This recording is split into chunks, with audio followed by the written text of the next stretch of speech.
Hello student, today I am going to explain you the remaining part of control and coordination. Chemical coordination in animals. Chemical coordination performed by the hormones which secreted by endocrine gland. Animal के अंदर जो chemical coordination होता है वो hormones के द्वारा होता है और ये जो हार्मोन्स होते हैं बॉडी के अंदर जो एंडोक्राइन्स ग्लैंड होती है उनके द्वारा सिक्रेट्स होते हैं. Next one hormones. The term hormones given by the Bayliss and Starling. जो हार्मोन शब्द सबसे पहले दिया गया था बेलिस तथा स्टार्लिंग में. जो हार्मोन है ग्रीक वर्ड हार्मिन से बना है जिसका मतलब होता है टू एक्साइट या उत्तेजित होना. Hormones are chemical messenger secreted by ductless gland. जो हार्मोन्स होते हैं केमिकल मैसेंजर होते हैं जो मैसेज को कैरी करते हैं और ये सिक्रेट होते हैं बॉडी के अंदर जो डक्टलेस ग्लैंड होती है उसके द्वारा. That regulate the biological process in living organism. और ये जो हार्मोन्स होते हैं लिविंग ऑर्गेनिज्म के अंदर जो बायोलॉजिकल प्रोसेस होती है उसको रेगुलेट करने का काम करते हैं.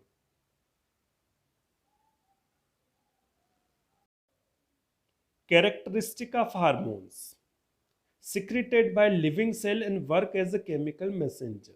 जो हार्मोन्स होते हैं लिविंग सेल्स के द्वारा सिक्रेट किए जाते हैं और केमिकल मैसेंजर की तरह वर्क करते हैं. मतलब ये कुछ केमिकल्स को एक जगह से दूसरी जगह तक पहुंचाने का काम करते हैं. Second, secreted in small amount in blood. Blood के अंदर ही बहुत कम क्वांटिटी में सिक्रेट होते हैं. Next one, they act on specific tissue और ऑर्गन कॉल्ड टारगेट ऑर्गन. ये स्पेसिफिक टिश्यू या ऑर्गन के ऊपर वर्क करते हैं तो उन स्पेसिफिक टिश्यू और ऑर्गन को टारगेट ऑर्गन या टारगेट टिश्यू कहते हैं.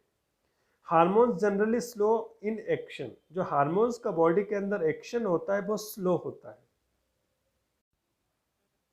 Endocrine gland. First endocrine gland is thyroid gland.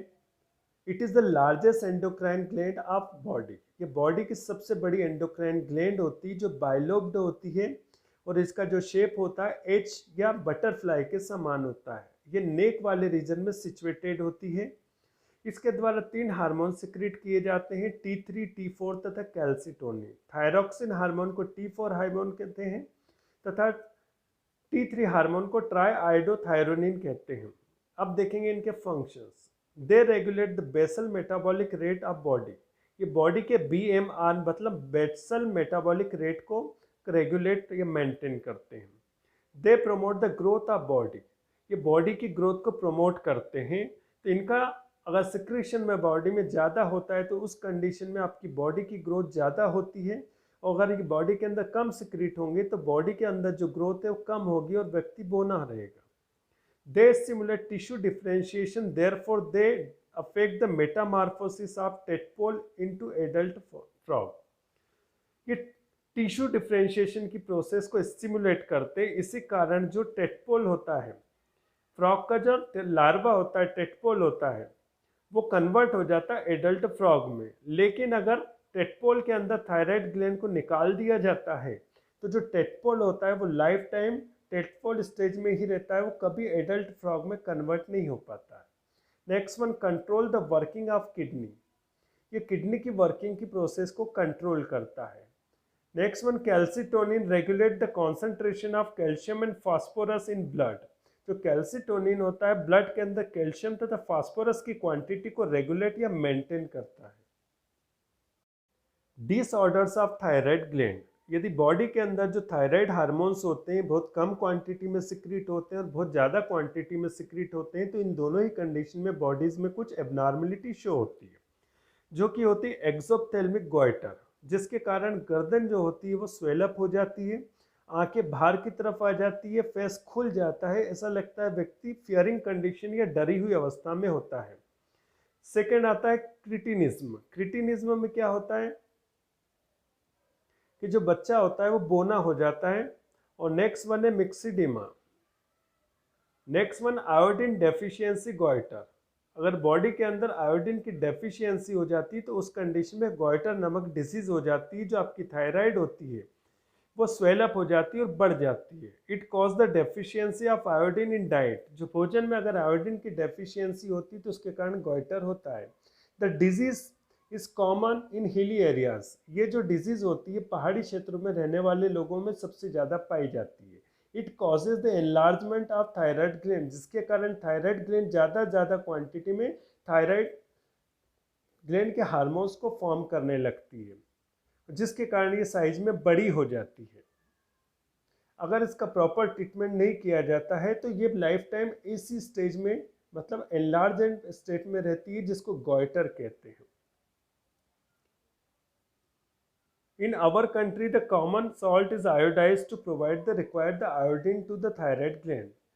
तो अपनी कंट्री में क्या होता है कि जो अपना साल्ट लेते हैं, नमक लेते हैं, उसके अंदर आयोडीन की कुछ क्वांटिटी होती है जो कि बॉडी के अंदर थायराइड ग्लैंड को रिक्वायर्ड होती है, जिससे बॉडी के अंदर जो थायराइड ग्लैंड होता है उसमें आयोडीन की जो होती है फुलफिलमेंट हो जाती है।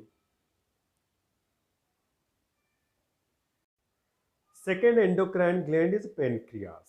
It is elongated, flat, leaf-like, situated in duodenum. Pancreas जो होता है वो लंबा होता है, फ्लैट होता है, लिफ लाइक होता है और उसका जो पोजीशन होता है डिओडिनम के यू शेप वाले स्ट्रक्चर के बीच में होता है। ये हेट्रोक्राइन ग्लैंड होती है, मतलब इसका कुछ पार्ट एक्सोक्राइन होता है और कुछ पार्ट एंडोक्राइन होता है। जो एक्सोक्राइन पार्ट होता है वो डाइजेस्टिव जूस सिक्रीट करता है, डाइजेस्टिव एंजाइम सिक्रीट करता है, जिसके द्वारा डाइजेशन की प्रोसेस में हेल्प होती है। जो एंडोक्राइन पार्ट होता है उसके द्वारा हार्मोन सिक्रीट किए जाते हैं। जो पेनक्रियाज होता है, इनका अगर स्ट्रक्चर देखा जाए तो इसमें बंच ऑफ सेल्स होती है जिसको आइलेट्स ऑफ लैंगरहैंस कहते हैं, जिसके अंदर अल्फा बीटा तथा गामा सेल्स होती है। अल्फा सेल्स के द्वारा जो होता है वो ग्लूकेगॉन हार्मोन सिक्रीट किया जाता है, जबकि बीटा सेल्स के द्वारा इंसुलिन हार्मोन सिक्रीट किया जाता है। इंसुलिन जो हार्मोन्स होता है ब्लड के जो शुगर लेवल है उसको मेंटेन करता है। जो ब्लड के अंदर शुगर लेवल बढ़ जाता है तो उसको कम करता है, मेंटेन करता है। अगर इंसुलिन हार्मोन की डेफिशिएंसी होने लगती है तो उसके कारण जो डिजीज कॉज होती है इसको डायबिटीज मेलिटस कहते हैं। शुगर या डायबिटीज की बीमारी कहा जाता है। सेकेंड, ग्लूकेगॉन हार्मोन्स जो सिक्रीट किया जाता है आइलेट्स ऑफ लैंगरहैंस के अल्फा सेल्स के द्वारा, ये भी ब्लड शुगर लेवल को मेंटेन करता है। अगर ब्लड के अंदर शुगर लेवल कम हो जाता है तो ग्लूकेगॉन उसको बढ़ा देता है, इंक्रीज कर देता है। Testis, it is found in male, जो कि वन पेयर होती है, जो कि एब्डामेन वाले पोर्शन के बाहर की तरफ होती है, हेंजिंग कंडीशन। इसके द्वारा एक हार्मोन सिक्रीट किया जाता है टेस्टोस्टेरोन। जो टेस्टिस होती है उसके अंदर जो सेल्स होती है इंटरस्टिशियल सेल्स या लेडिक सेल्स, उसी के द्वारा टेस्टोस्टेरोन हार्मोन सिक्रीट किया जाता है। Function of testosterone, stimulate the growth and development of male accessory gland. जो मेल एसेसरी ग्लैंड होती है उसकी ग्रोथ और उसका डेवलपमेंट करता है। ये स्टिमुलेट करता है secondary sexual character in male. Male के अंदर जो बियर्ड और माउस्चेक की जो ग्रोथ होती है, वॉइस का हार्ड हो जाना तथा मसल्स का स्ट्रांग हो जाना, ये सभी ग्रोथ जो स्टिमुलेट होती है वो टेस्टोस्टेरोन के द्वारा होती है। इसके अलावा जो स्पर्म के फॉर्मेशन की प्रोसेस को स्टिमुलेट करता है। Ovaries, it is found in female, जो कि वन पेयर होती है और उसके द्वारा 3 हार्मोन सिक्रीट किए जाते हैं। First one oestrogen, secreted by the Graafian follicle. जो ओवेरी की जो ग्राफियन फॉलिकल्स है उसके द्वारा एस्ट्रोजन सिक्रीट किए जाते हैं। अब देखेंगे इसके function. Stimulate the formation of ओवा इन ओवेरी, ओवेरी के अंदर ओवम के फॉर्मेशन को स्टिमुलेट करता है। Second, stimulate the secondary sexual character in female, female के अंदर जो सेकेंडरी सेक्सुअल कैरेक्टर होता है उसको स्टिमुलेट करेगा।